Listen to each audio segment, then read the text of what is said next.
No Labels, which is a nonprofit that is heavily funded by billionaire investors and corporate executives, is now exploiting a campaign finance loophole to buy direct access to ballots nationwide. That's bad enough, but apparently they are considering launching a centrist third-party unity ticket for the 2024 election, which is making the Biden campaign nervous, Democrats nervous, because this could throw the presidential election.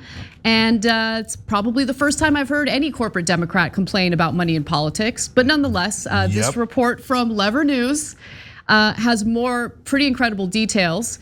So Andrew Perez writes this: compared to moneyed groups' previous failed efforts to field alternate candidates, the No Labels initiative is more ambitious, secretive, and corrupt. Under the guise of bipartisan consensus, the corporate influence machine is buying its own national ballot line, funded by ultra-wealthy anonymous donors.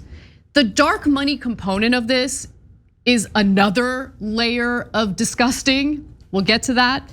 But thanks to a 2010 court ruling, this is the loophole in campaign finance law, No Labels doesn't have to disclose anything about who's funding its campaign.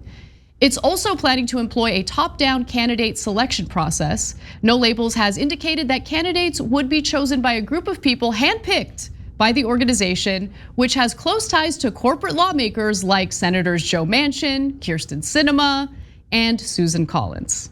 So finally, the goal is to put forward a national unity ticket. Though the group has said it would also back House and Senate candidates, the group plans to hold a nominating convention in Dallas in April of 2024. Okay, so this is a trippy story because first of all, we got strange bedfellows. Both Third Way and Progressive Change Campaign Committee are against this. So if you don't know those players, Progressive Change Campaign Committee, Adam Green, et cetera, are good progressives. You know, during campaigns, maybe Elizabeth Warren and Bernie Sanders disagree with each other, but solidly progressive, no question about it, right? Third Way, total corporate think tank, where they always say, hey, I've thought about it, and the corporate position is always right? And so those are the guys who buy off Democrats. So, and they are always fighting. The fact that they agree here is amazing, and there's a good reason for it, okay? So first, the other good news here is that this group is useless. So they could raise $1 billion, they could raise $1 trillion, but you're not gonna get the American people to vote for a milquetoast Republican plus Joe Manchin. Not gonna happen. Democrats don't want it, Republicans don't want it, no one wants it. It's totally, all the richest people in the world can get together and put that dream ticket together of two corporate douches, and no one wants it. The right wing doesn't want it and the left wing doesn't want it, okay? So then why is it relevant? And why is it the Third Way's against it, even those corporate guys? And I've seen a couple of critical mainstream media articles about it. And then Democratic leadership, no. All of a sudden, as Anna said, they're concerned about, did you guys know about money in politics? Did you know about dark money? You know, the one we've been using to defeat progressives this entire time? Well, I just found out about it because somebody's using it against us. So what they're concerned about is that there isn't a single Republican that's gonna vote for douchey and douchey instead of Trump, because they love Trump, right? On our side, though, people don't really love Biden, right? And now, unfortunately, some percentage of the Democrats have become like, where some percentage, a huge percentage, were always corporate Democrats, but among the voters, right? Maybe some portion will go, oh yeah, moderate. I heard on CNN and New York Times that everybody's supposed to be moderate and Manchin's moderate. So it could peel away critical percentage points from Biden. And at this point, Biden is the more pro-corporate candidate. So that is why other corporations, mainstream media, the Democratic Party are going, whoa. No, not this time, not this time. All other times we do the corporate agenda and we do the dark money, but this time, this might actually hurt us. So let's talk about the loophole a little more, because I think that's an important thing to focus on in regard to how they're able to do this without having their nonprofit status taken away. Because remember, nonprofits aren't supposed to engage in politics this way. But there is a loophole, and here's what it is.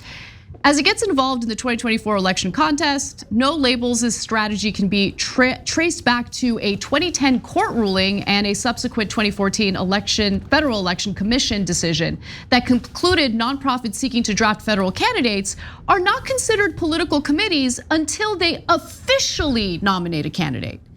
So basically, they can do all this tricky pizzicky stuff behind the scenes, but as long as they don't announce that they're endorsing a specific candidate, they don't have to worry about violating certain campaign finance laws. They don't have to worry about violating the rules that pertain to nonprofits and their tax exempt status. So that's what they're taking advantage of. In practice, this means that dark money groups do not have to disclose their donors or their expenses as they work to procure ballot access around the country and consider potential candidates. Now, Brendan Fisher, who is a campaign finance lawyer and a deputy executive director at the watchdog group Documented, also told The Lever, quote, "No Labels can avoid registering with the FEC or disclosing its donors because it has not yet nominated a candidate and has been careful to say that it may not even nominate a candidate at all. That means that the public may never know who is behind the $70 million spending blitz that could reshape the 2024 election." Yeah, it's funny that when corporate interests are worried that some of them have gone rogue and might actually hurt corporate interests, all of a sudden they're concerned about dark money, right? And all of a sudden they're concerned about loopholes.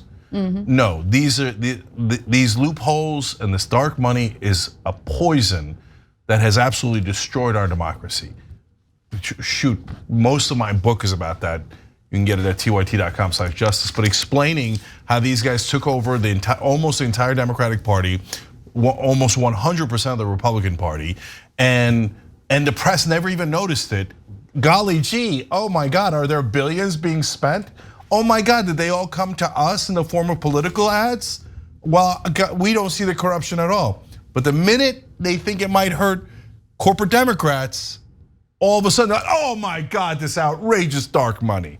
Okay, but The Lever, great reporting as always, and absolutely right. It is an outrage in this case and in all other cases as well. Thanks for watching The Young Turks, really appreciate it. Another way to show support is through YouTube memberships. You'll get to interact with us more. There's live chat emojis, badges. You've got emojis of me, Anna, John, JR, so those are super fun. But you also get playback of our exclusive member-only shows and specials right after they air. So all of that, all you gotta do is click that join button right underneath the video. Thank you.